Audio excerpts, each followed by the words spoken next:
Have you ever heard the saying, IT is moving so fast, we can't keep up? ERP is moving so fast, we can't keep up. Disempowering, isn't it? It's moving so fast, I can't keep up. Well, is IT really moving so fast that you can't keep up? Perhaps you remember this aircraft, the Concorde. It first flew in 1969. It was scheduled to revolutionize air travel. We had gone from twin propeller aircraft to four propeller aircraft 10 years previously to this sleek supersonic giant, but they overlooked something. The human beings on the ground were not prepared to tolerate the sonic boom as this enormous aircraft flew above them at supersonic speed. So the Concorde was reduced to flying between London and New York, Paris and New York, and only flying supersonic over the Atlantic Ocean. The last one was mothballed at the Smithsonian Institute a couple of years ago. Contrast this with the Boeing 747. And the Concorde, by the way, was amazing technology. Aircraft technology was moving so fast we couldn't keep up. And then Boeing came out with the 747 at about the same time. It was just run-of-the-mill technology. It came out of a project to build an intercontinental freighter for the US Defense Department. And then they decided to put some seats in it and see if it would sell. And it's arguably the most successful commercial airliner in history. But it was old technology. It was built on the airframe of the Boeing 707, which flew in the early 60s. And it's still flying today, and it's defined the geometry of just about every major airport in the world. And then, of course, if we go back to the 1940s, the Lancaster bomber used by the British forces in the war against Germany. So was technology really moving so fast? I don't think so. The mundane technology of the 747 continues to fly. The last Concorde flew a couple of years ago. And interestingly enough, the Lancaster still has one model that's flying, not commercially, but as a museum piece. As best I know, the Concorde is too complex to be able to do that. And there's a huge lesson here, ladies and gentlemen, for the IT industry. I suggest for your consideration that throughout the IT industry, including ERP, many products are becoming too complex to maintain. They contain functionality you will probably never use. And therefore, I suggest for your consideration that you would be better placed to be careful about scrapping what you've got and chasing after new technology. Make the technology you've got work profitably.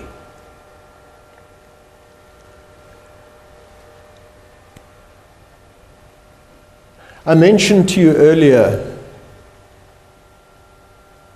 that when I started out on my own in this business that I've been in for over 20 years, I set myself the goal of bringing the disciplines of engineering to the IT industry. By 1992, I had discovered that of the order of 70% of all IT projects failed outright. In other words, they never, ever reached completion. And another 20% materially failed to meet the original business requirement. Subsequently, some years later, the statistic came out that 19 out of 20 ERP implementations were not delivering what was promised.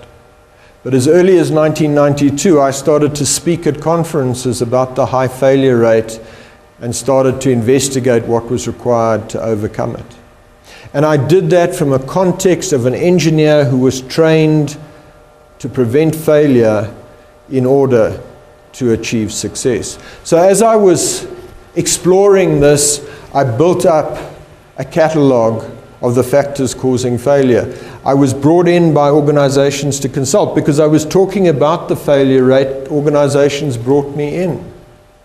And I've assessed, I can't tell you how many dozens of different IT implementations, installations in the last 20 plus years that have been suboptimal or failing.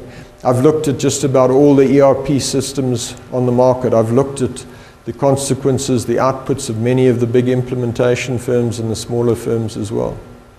And so over the decade that followed, I put together this catalog, and eventually about 6 years ago, I came up with a classification of the major factors causing failure based on my experience and observation.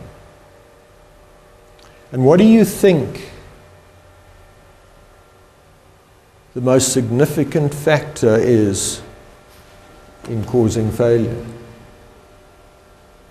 In fact, it accounts for 30% of ERP projects that don't meet expectations. What do you think it is? It's mythology, it's the hype, it's the tradition, it's the magic. If you put this system in, your country will run better, your government will run better, your company will run better, your school will run better.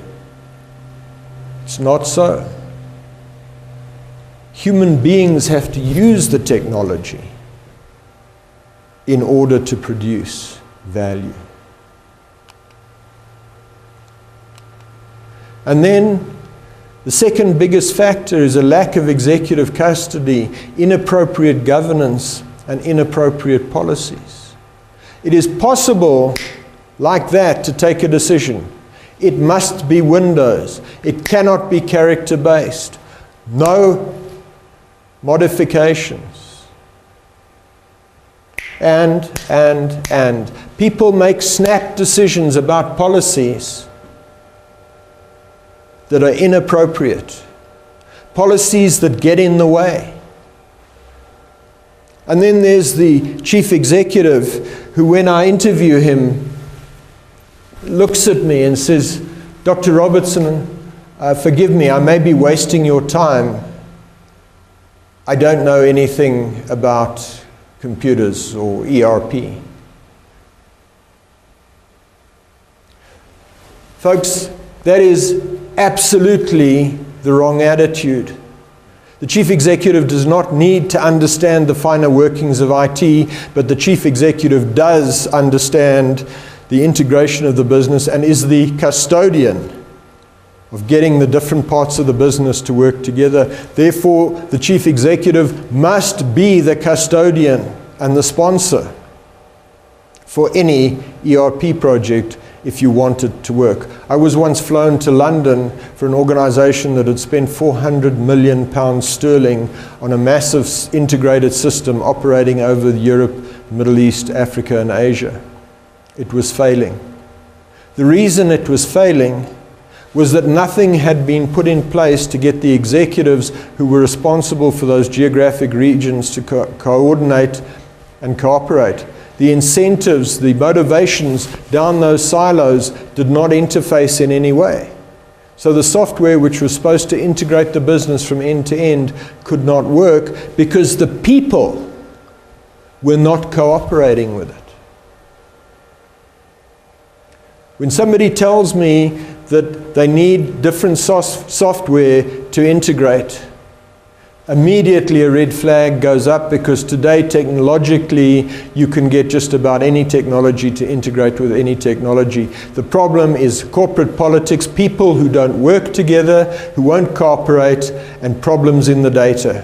If in the one system I'm identified as James Rob 1, and in the other system I'm identified as 693333128, you can't integrate because the two systems don't know that they're talking about the same person. So you can map in certain circumstances, but as we'll see in a minute, many times that's not done right.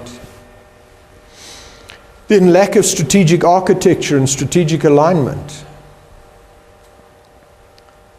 Failure to identify the essence of the business and how it thrives, failure to implement the system to support that. Lack of data engineering, poor configuration, lack of taxonomies, things that I defined a few minutes ago. Those are absolutely fundamental.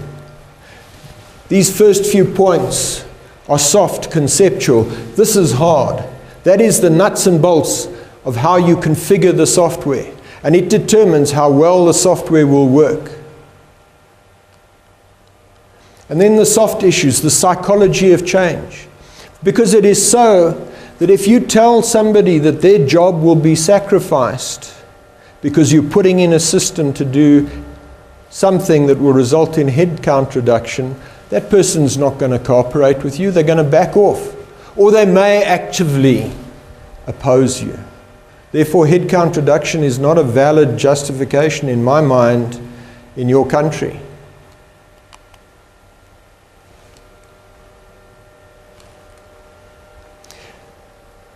The next factor that causes failure, and it's only 6% because all of these have a greater impact, is the lack of an engineering approach, a lack of precision, a lack of discipline, a lack of designing against failure. And then finally, technology at 3%.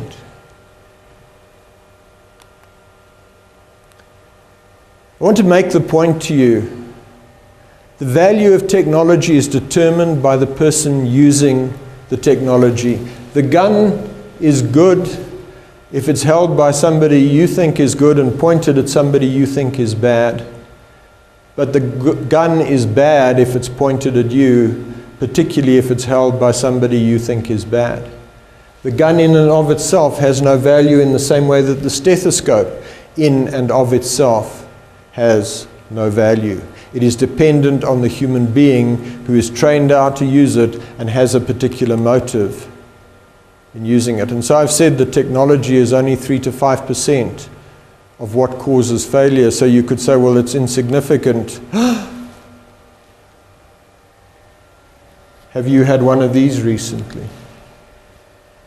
The instruction at reference memory, the memory could not be written, click on OK to terminate the program. And when you do that, you get a little window notifying the software vendor, the operating system vendor, that your software has crashed. And perhaps like me, sometimes you get to a point where you just want to say, "Ah! Not again. I don't need this." And the question you have to ask yourself is, can it be prevented? And an engineering approach says, yes, it can and should be prevented. There are software developers and vendors out there that produce software that is defect-free, or defect-free at a level that do not disrupt your business activities. There are others who don't. It's up to you to take a stand when you encounter that sort of error. Do you just accept it, or do you do something? Particularly if you're a representative of a large corporation that owns 30 or 40,000 seats, maybe you should be lodging your objections. And then, of course, there's this problem of IT people who lie. They swear they're telling you the truth, but behind their backs they're crossing their fingers, which is a Western symbol. I don't know if you're familiar with it, but basically says, "Next, I don't mean what I'm saying."